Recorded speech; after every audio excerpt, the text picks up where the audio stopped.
my best friend from college picks me up and he just goes, bro, I need to get you a shirt because you should have died and you didn't. I talked to the nurse and she's like shocked that you even lived this.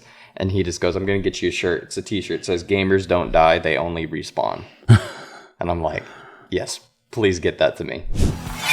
Welcome to Under the Knife, the podcast where we cut into topics such as politics, life advice, and medicine, and we do this with the precision of a licensed orthopedic surgeon. I'm your host, Dr. Craig Green, an orthopedic surgeon and elected public official. Steve, thanks for coming. Hey, man.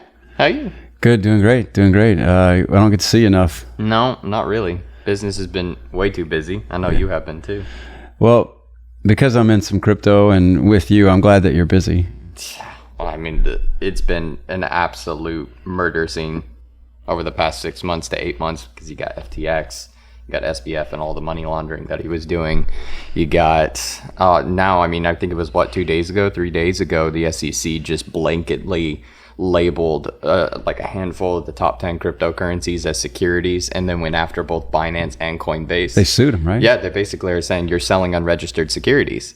And it's like Binance comes out and goes, oh, we're not. Like these are not unregistered securities. And Coinbase is still trying to keep their nascent, I would call it, relationship with the SEC. So let's back up and I love your story of how you got into this.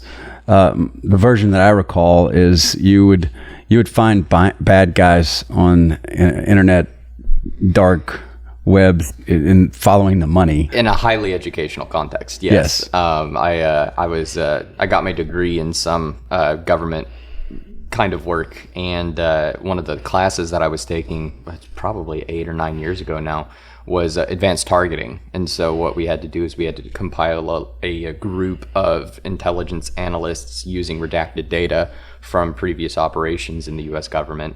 And then we would have to collect all kinds of data on them and disseminate it, whether it be human intelligence reports, whether it be signals intelligence reports, telecoms, or financial intelligence. And I was, the context around it was I actually, right before I was supposed to start doing a lot of dissemination on that data, I got into a car wreck and I bought this Mazda RX-8 online. It was a 6-speed manual. It was like 2010 era. Bought it for dirt cheap. Thought it was good and everything. I checked the tires, kicked the tires, checked the engine, made sure everything was plugged in and all that. And when I drove off the lot, I was like, oh crap, I haven't driven manual in forever. So I ran around Maryland for a little bit. Not Maryland. It was Maryland. Running around Maryland trying to get my footing again. And then I hopped on the highway. And as I was going maybe 65, maybe 70, nothing crazy. It's a new car. I didn't want to, destroy it. And I start feeling my car fishtail. And then all of a sudden I'm flipping across the highway at like 60, 65 miles an hour. And I mean, we're talking all different kinds of flips, front to end, side to side, corner to corner. I flipped about 4 times across the highway, wiped out a bunch of government signs, almost got hit by a semi, all of that. And of course, everybody says your life flashes before your eyes. Like it was genuinely slow motion. Like I was very aware of the flip. I was very aware of everything that I was not hitting and everything that I was hitting. And life flashed before my eyes, I was 18 or 19 years old. And so I hadn't really lived that much and I had a lot of things going for me still. And I saw that look. And when the car finally landed, the force to shove my head through the side window. So I split my head open, blood was everywhere. It was disgusting. And I lost consciousness. It turns out, I ended up doing some nasty stuff to my pelvis. My doctor said that it looked like somebody had thrown a hand grenade at my pelvis because the seat belt combined with all the collision and everything, it basically pulverized it. And so I was like, crap, I'm not going to be able to walk. He literally said, he's like, you're not going to be able to walk anytime soon. And so they rushed me up to ICU. The cop that responded to the scene shows up and slaps a stack of 10 tickets on my bed as I'm in a gown, nothing else, with a freaking bedpan right beside me going, come on, dude, this is not the time. And he was telling me, he's like, you're getting charged with this, you're getting charged with that, failure to operate, destruction of government property times like 3 or 4 and all that stuff. And so I'm sitting there, and of course, like, I can't function. Like, I got a pretty wicked concussion. But the whole thing in the back of my head was, I got this assignment. Like, I really got to get this thing done. I'm in college, this is my livelihood at the moment. And so I'm sitting there like completely slurry. They're trying to pump people full of pain meds, and I don't like pain meds to begin with. And so I get back after everything, like I come to, and my buddy, my best friend from college, picks me up, and he just goes, bro, I need to get you a shirt because you should have died and you didn't. I talked to the nurse, and she's like shocked that you even lived this. And he just goes, I'm going to get you a shirt. It's a t-shirt. It says, gamers don't die, they only respawn. And I'm like, yes, please get that to me. I want that so bad. And so they pick me up, and they're like, we need to get you some clothes. And so there is a video circulating. I don't know where to find it, but there is definitely a video of me butt naked besides a hospital gown walking through a mall in Maryland trying to find some clothes for me. And then I went into AT&T, and I got a little burner phone, and I ported in some of my private keys from like I don't know, like $1,000 of crypto or something like that. But that was my priority. Like, I had to get my crypto, and I had to get some clothes. And so I come back to college, and of course I'm just thrown right back into it because academics, they don't care. They're like, as long as you're living and breathing, you need to get your work done. And so I'm going through this gigantic Excel file. I mean, we're talking tens of thousands of entries full of like at least 3 to 4 pages just with different curated data. And I'm sitting there and I'm scratching my head because like I got a concussion. I can't think clearly. I'm like, there's something here. I can recognize a pattern, but I can't pinpoint it. So I ended up using something called Analyst Notebook, which everybody uses in that industry. Put together this gigantic web of actors, essentially, like people that were transacting financial data in some, I'll just call it a Saudi bank or the Saudi banking system for all intents and purposes. And my objective was to find who was using the accounts and postulate along with my cohorts on the team who the identities might be. And we're going through it and everything, and I'm like, I can clearly identify 5 actors, and like that was the checklist for our assignment. Was this real data, or was this an assignment? Both? Who knows? Yeah, I can't really weigh into that, but anyway, so when I had done, or I had completed curating all the data for the 5 actors, I just kept on having this fuzzy thought in the back of my head that was like, there's somebody else doing this. Mind you, the professor of this class, I can't say his name or anything like that because he still works in that industry, but he's been teaching the course for like 10 years. And like every single cycle of students that comes through, there's always been 5 actors. And I'm like, I'm roomies with my best friend who's also on the project with me. And I'm like, Spencer, there's another guy. And he's like, yeah, I know. I'm like, is it this like a shadow thing? Is this the professor trying to like throw us off? And maybe it's not. Maybe it's just like a pass-through account or something. So anyways, we go really deep diving into it. And I mean, we're talking like analyzing thousands of transactions. And it's literally, we just have one bank account to another bank account, transaction date, and the amount. And that's all we had to work. He was working the signals intelligence side, so he was able to look at phone calls and stuff like that. But as I was doing it, I was like, man, what if I could get access to a financial system without having to get a subpoena, without having to cooperate with foreign governments, without having to be authorized by the US government in a law enforcement capacity to collect that data? What if I could just, Joe Blow, not even in an official capacity or an education capacity, look at that data and just kind of play with it? Because I'm absolutely certain that I could follow the money. And even if I'm not hunting bad guys or doing like a school assignment or something like that, I mean, there's a good chance that following the money would help me make money because you got a lot of people with a lot of liquidity, and some of them don't know operational security measures, as we would call that, to protect the activity of their financial accounts. A lot of people get sloppy, and they tend to use like one gigantic account to another gigantic account.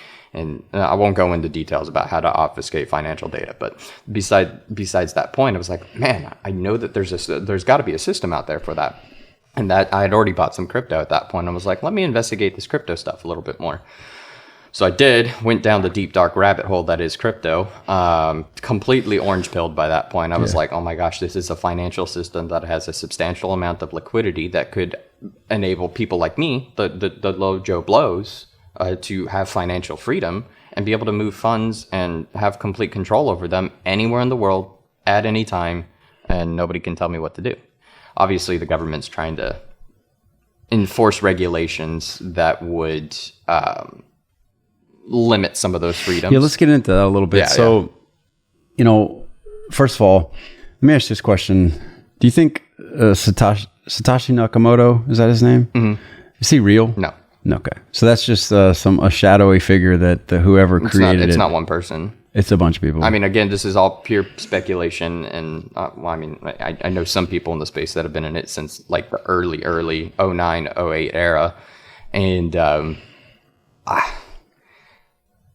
to me, from my education background, from the people that I know, and like I got a lot of guys that work military, got a lot of guys that work Intel, I got a lot of guys that work the spooky side of Intel as well, and it just it sounds like a psychological operation that got out of hand, is what it sounds like. So to people that are listening that are very skeptical, which a lot of people are. Mm-hmm. How does crypto go away or fail? Just like any asset class, it really comes down to volume and liquidity. Bitcoin, I'll focus my attention on Bitcoin because you have tens of thousands, dozens of tens of thousands of other crypto projects out there, and they don't have a lot of liquidity. They don't have a lot of volume. And what that means is they just don't have enough money running through it, and they don't have people that are high net worth or high liquidity that believe in it.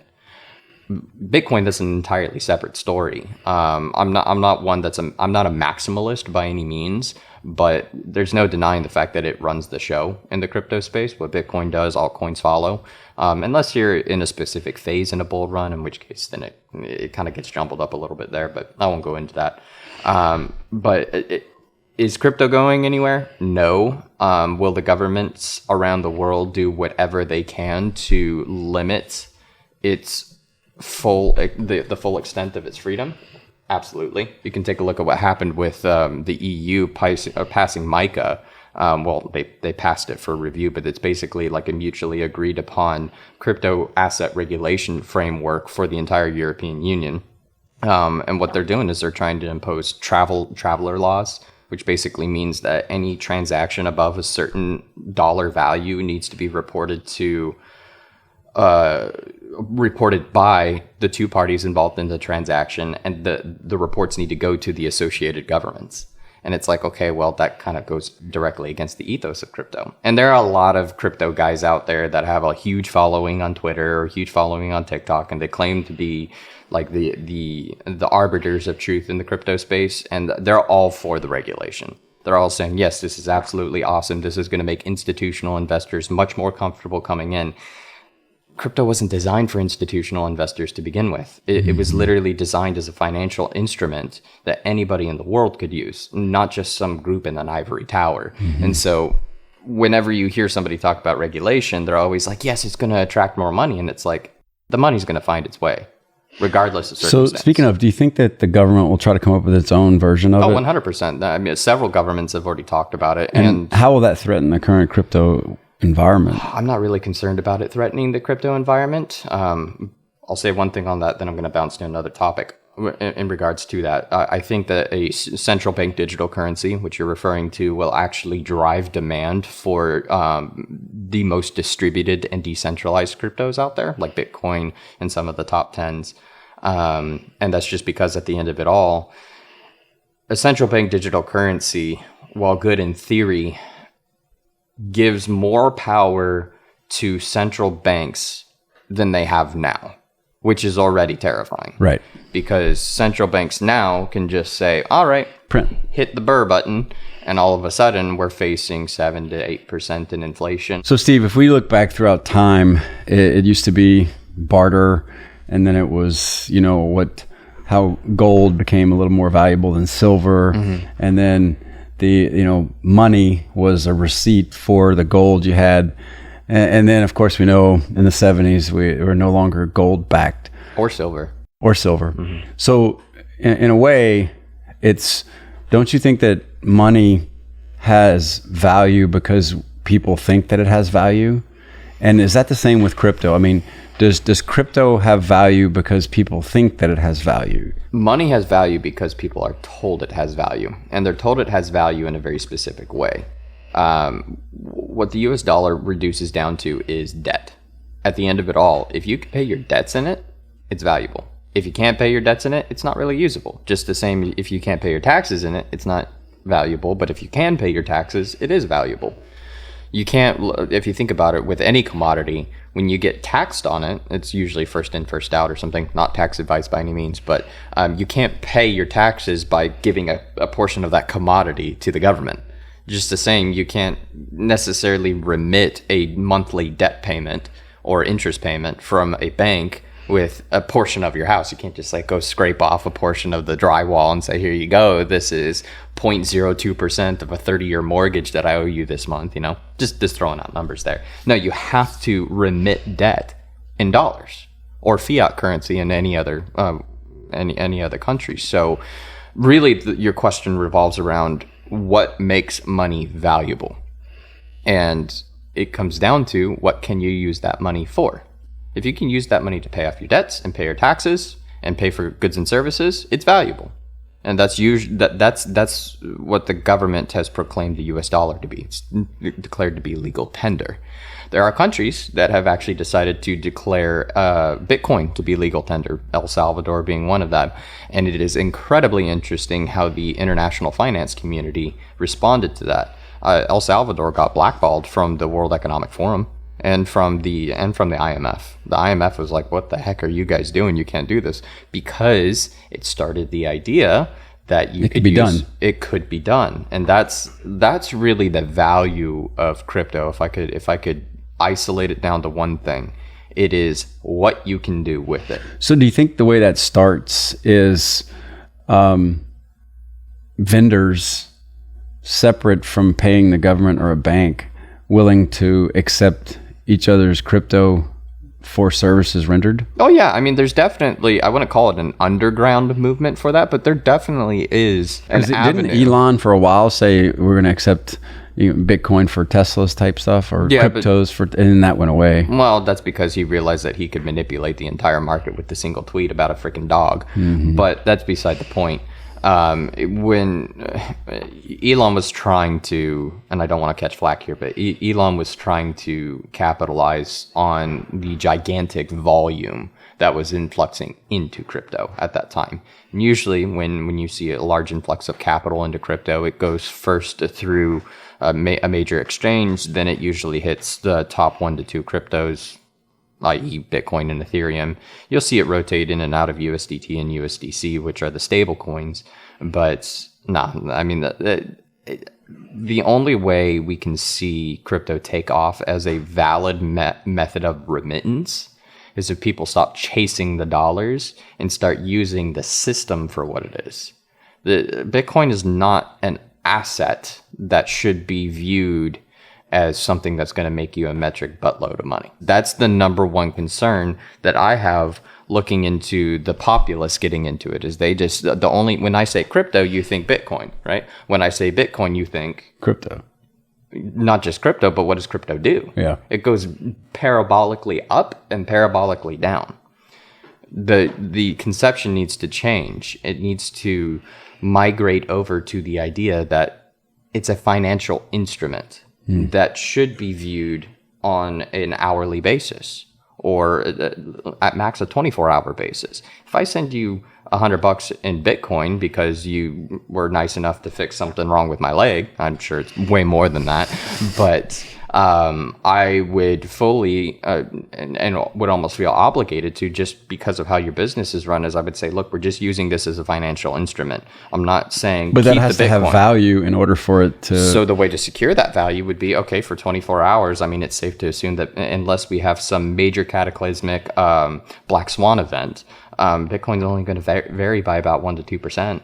So I would recommend to you, if I was paying you in crypto, because I'm your crypto guy, I would say, hey, Dr. Green, I'm going to send you $100. Thank you for everything that you did. Thank you for grabbing me and jacking me full of some gelatin shot in my knee, right? And then I would say, go ahead and cash that out. because I want to make sure that you're getting the value of your services. And I don't want the fluctuation of Bitcoin to be affecting your livelihood. With all the different coins out there or cryptocurrencies out there, what is the coefficient that makes it speak the same language? There isn't, technically speaking. On a technical level, each of the cryptos that you see have their own unique blockchains that run on specific stacks of languages that all compile down to a very unique code base. The non-technical way of saying that is they all speak different languages. So if you got a Portuguese bank that only speaks Portuguese and you got an American bank that only speaks American, the question then becomes, how do you unite those two? We don't have that yet. There's theory of it and there's some practical application. It's called atomic swapping. Basically this idea that you could represent a digital asset from one blockchain, lock it up into a contract that essentially links both blockchains together, and then allow for the locked up assets to translate over to another blockchain that you're wanting to link up to. And the purpose of that is because certain blockchains have different limits. They might not have as many applications. They might not have as many financial instruments. Currently, the only two that have been tried and true tested for an atomic swap is Bitcoin and Litecoin. And the reason why that is because they both have identical hashing protocols. So all you're seeing on a blockchain is really just a bunch of hashes or encryption standards for a bunch of different data. And it all comes down to a transaction hash that technically hosts data like who the sender was, who the receiver was, what amount was transmitted, and the date and time of that transmission or that transaction. Let's talk a little bit about Sam Bankman-Fried and the SVB Bank, the 12th largest bank, and I think they were, and some of the recent catastrophes that have occurred in that space, and what your opinions are, or what went wrong, how could there be more accountability and maintain autonomy? What are your thoughts on all of that? SBF is an entirely different story. There might be some tangential links to the Silicon Valley Bank, but at the end of it all, what happened with Silicon Valley Bank is what can happen to any bank. It's what happened to my bank, and I won't drop the name here, but when I was in California during COVID, people spook when they can't move their cash. Simple as that. It doesn't matter if you have $100 in the bank account. It doesn't matter if you have 10 billion in the bank. Well, and the banking system is somewhat susceptible to that with fractional reserve lending. And all that, yeah. Well, I mean, that's just because the entire banking system is built around that philosophy. Right. When you look at your bank, you look at the account, and your banking app says you got 10 grand in there. You do not have 10 grand in there. The bank does not have it locked and loaded in your account. All that is a receipt that entitles you to ask the bank within 1 to 3 days to remit that $10,000 to you. Meanwhile, that bank is taking all that money and they're going and putting it into short-term investments that have higher yield, higher risk as well, and they're taking all the profit. You're not seeing anything. So, that's the mindset of the entire banking system around the world. Now, do you think in a full-fledged crypto environment that is like, are there even banks that exist? I think that in order to get to that point, there needs to be intermediate stepping stones. Banks that are friendly to crypto, that do open up their books for everybody to see, that maybe start migrating some of their transactions to at least a privatized blockchain that can only be accessed by people that sign terms of services. But in terms of seeing an entire financial system run on a public blockchain that can be publicly audited at any point, you're talking about taking away the number one power of the elite, which is being able to money control and obfuscation of funds. So talk about Sam. Well, it kind of sucks because he's about my age. Yeah. And so my age in crypto, being in charge of a $10 billion to almost $40 billion plus fund, he didn't have the right people surrounding him. He didn't have the qualifications or the life experience to know that when you F around, you're going to find out. I mean, and that's really what happened. And the thing is, myself and my network, we've been in this space for 8 to 10 years. Some of my people a lot longer.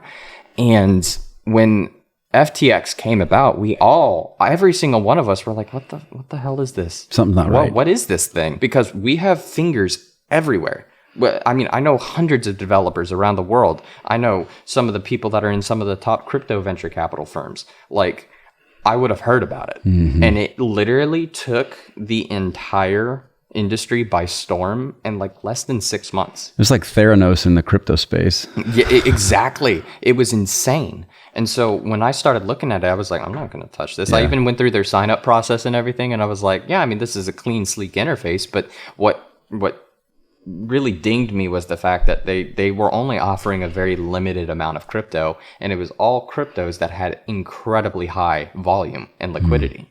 So for me, I was thinking, okay, why aren't you offering it for the other maybe top 20 to top 30 cryptos, top 40 cryptos like that? Because that's when you start doing an ethos evaluation. You're like, okay, are you in it just for the money?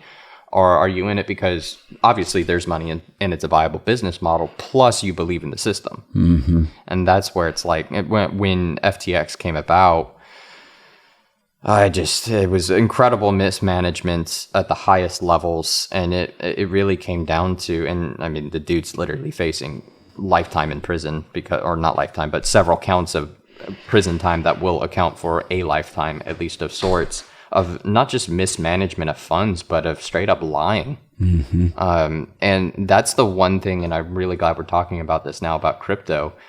And this is why I do what I do with people. I help people like yourself and your network and everybody else. And I do it word of mouth because trust is huge in the crypto space, because you got people that don't understand it all. So you got people speaking of, and I would normally say, if I'm going to describe a surgery I might do to someone, how would I describe it to a ninth grader? I think we have to flip that. And how would you describe crypto to a 60-year-old? Because the ninth grader probably already understands it in some way. The number one thing I preface everything with, and it's not to belittle anybody at all, but it's to literally say, do not turn your brain off with crypto. Because I have watched people that run 30 million a month in their businesses, have entire armies of wealth managers and financial advisors that just make the stupidest decisions in crypto. For instance, I help sometimes people if they want to buy crypto privately. And no, I'm not a broker or anything like that. Like I just help them kind of understand how the whole protocol works. And the number one thing is like, I get people that will, and this is how you know that they're a scammer, is number one, they'll say, I want $1 billion of crypto. I'm like, okay, yeah, I've heard that before. Then I don't care how much money you want. Like there are statements and there are sets of protocol that need to be followed. Number one on that is show me you own your wallet. Like if you have a bunch of USDT and you want to buy a bunch of Bitcoin, I want you to be able to show me. Don't send me any money. I don't want any of this. I just want you to be able to move a set amount of dollars from one wallet that you own to another. You would be surprised at how that set of procedure, just that one procedure alone causes an uproar, because in any other circumstance you would have to prove funds. In any other commodity you'd have to prove funds. The second thing is I get people that always ask me, they're like, I want them to send me Bitcoin first. And I'm like, in what world? In what world do you buy an asset, but you wait for the asset to arrive before you remit it?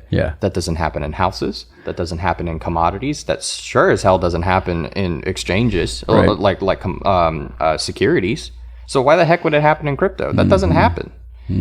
And it's just those examples that make me, first and foremost, if I'm explaining it to a 60-year-old, is to say, do not turn off your brain, especially with all of your life experience, just because crypto's the latest and greatest thing and you don't understand the technicals behind it. Realize that it is an asset class that is regulated by volume and liquidity, and at the end of it all, it comes down to trust. You need to know who you're dealing with, and even if you don't necessarily know who the end person is at the other side of the spectrum for a deal that you're doing, you need to have a trusted intermediary that you can go to, and they will have the answers for anything that can, quite frankly, anything that can go awry.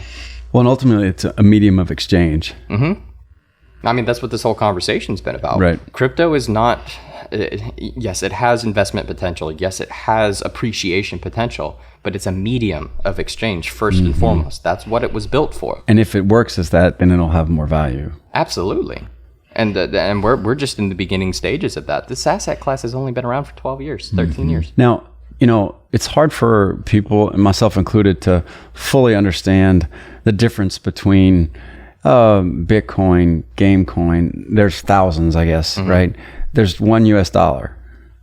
Maybe is the analogy like, okay, there's the ruble, there's the dollar, is that a similar analogy for different types of coins? No.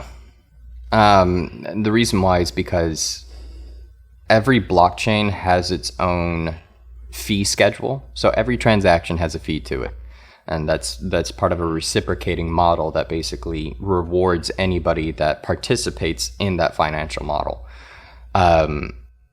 With the top cryptos out there, the reason why they're valuable is because more often than not, they're layer 1 protocols.